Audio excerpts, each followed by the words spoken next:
Good afternoon, everybody. It's time for a story, and I've not done a story with you for a little while now. So I've been really excited to choose a new text to read with you. And the text that I've chosen today is this one. And the title is Big Blue Whale. Now, there's somebody's name here. Do you remember why we have somebody's name on the front cover?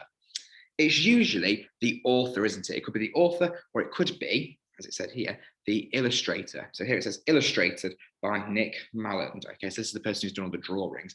Do you recognize this name, Nicola Davis? Nicola Davis is actually an author who wrote Ice Bear, which we were looking at a couple of weeks ago, wasn't it, as well? So she's got a bit of an Arctic theme going on in the text that she's writing. And I think this book you will find really fascinating. We've read it with the children in school recently, and they loved finding out all about these whales. So even though it has got some really good facts in there, I think it is going to be a non-fiction book still. It's going to be a fiction book still. So yeah, see how you get on with it, guys. So, the big blue whale. The blue whale is, oh, can you see it? There we go. The blue whale is big, bigger than a giraffe, bigger than an elephant, bigger than a dinosaur. The blue whale is the biggest creature that has ever lived on Earth. Female blue whales are bigger than males. Blue whales can grow to over 30 meters long and weigh 140 tons. That's heavier than 25 elephants or 115 giraffes. Oh my goodness me. So as you can imagine, they are huge. Reach out and touch the blue whale's skin. It's springy and smooth, like a hard-boiled egg, and it's as slippery as wet soap. Look into its eye. It is as big as a teacup and as dark as the deep sea. Just behind the eye is a hole as small as the end of a pencil. The hole is one of the blue whale's ears sticking out. Ears would get in the way when the whale is swimming.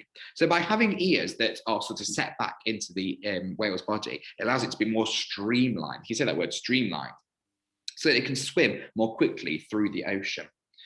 So we've got another fact over here then.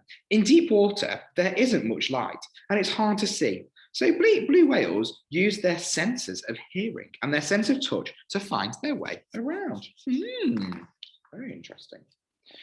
The blue whale lives all of its life long in the sea, but it is a mammal just like us, and it breathes air, not water. From time to time, it has to come to the surface to breathe through its blowholes on top of its head. Can you see the blowholes just there? Look, that's where the blowholes are. So it's a bit like a nostril, isn't it? So it breathes through, just like our nostrils here on our nose. The blue whale breathes through holes at the top of its head. Blue whales can live for around 70 to 80 years. Wow. My grandma at the moment is 76. So whales can live just as old as my grandma is. When it breathes out, it makes a great misty puff, as high as a house. This is the whale's blow, and you can see it from far, far away. You can hear it too, a great big, you ready? Poof! And if you are close enough, you can smell it, as the whale's breath is stale and fishy. P.U. A blue whale can stay underwater for 30 minutes or more.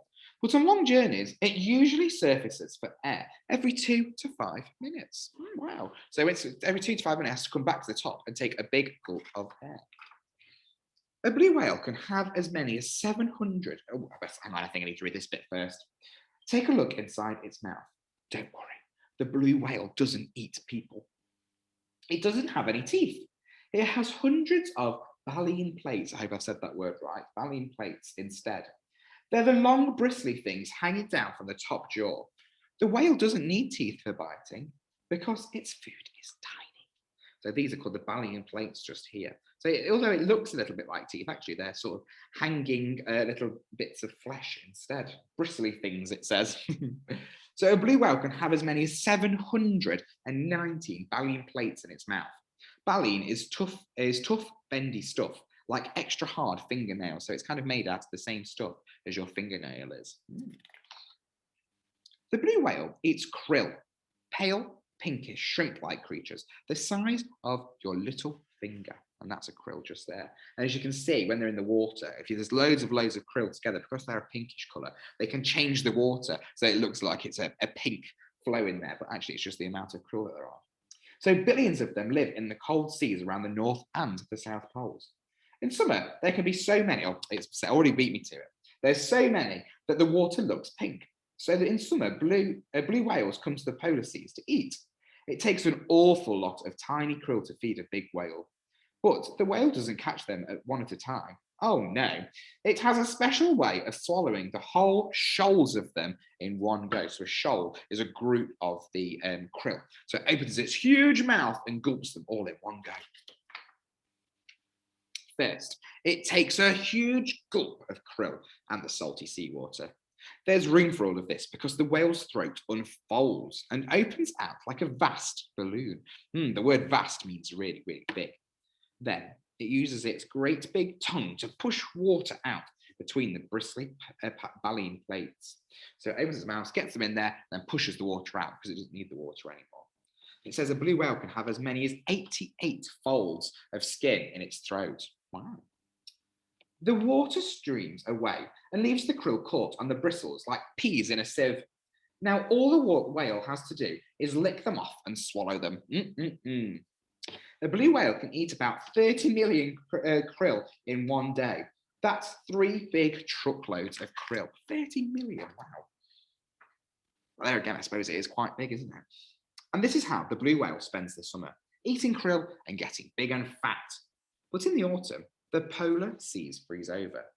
The krill hide under the ice where the whale cannot catch them. So the whales swim away from the icy cold and the winter storms. In summer, the blue whale grows a thick layer of fat all over its body.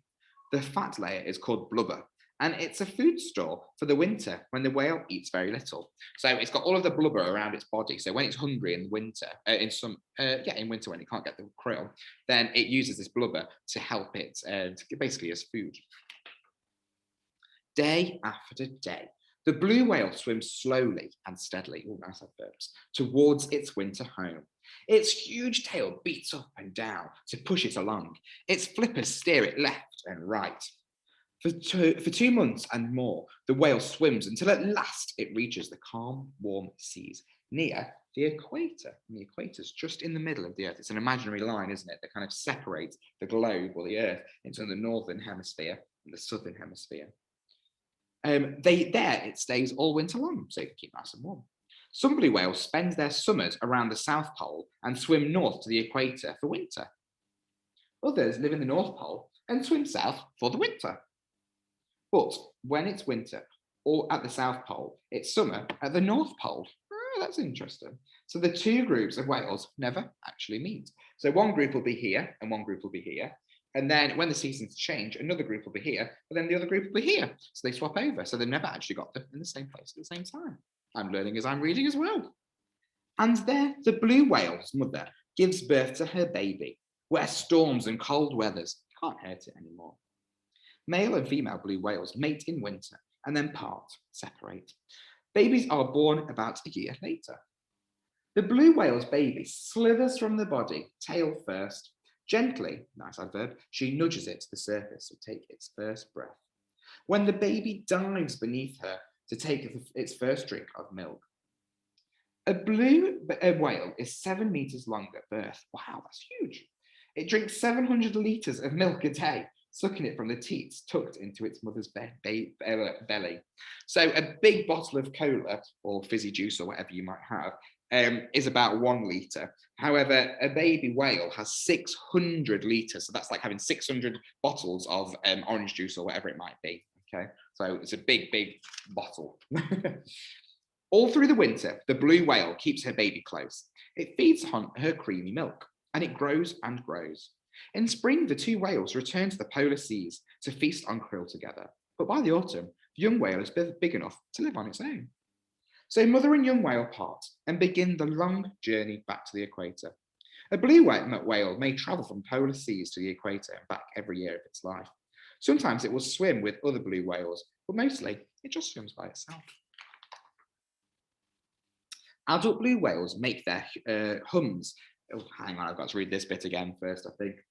Yet the blue whale may not be as lonely as it seems, because sometimes it makes a hum so loud and so low that it can travel for thousands of kilometers through the seas to reach other blue whales.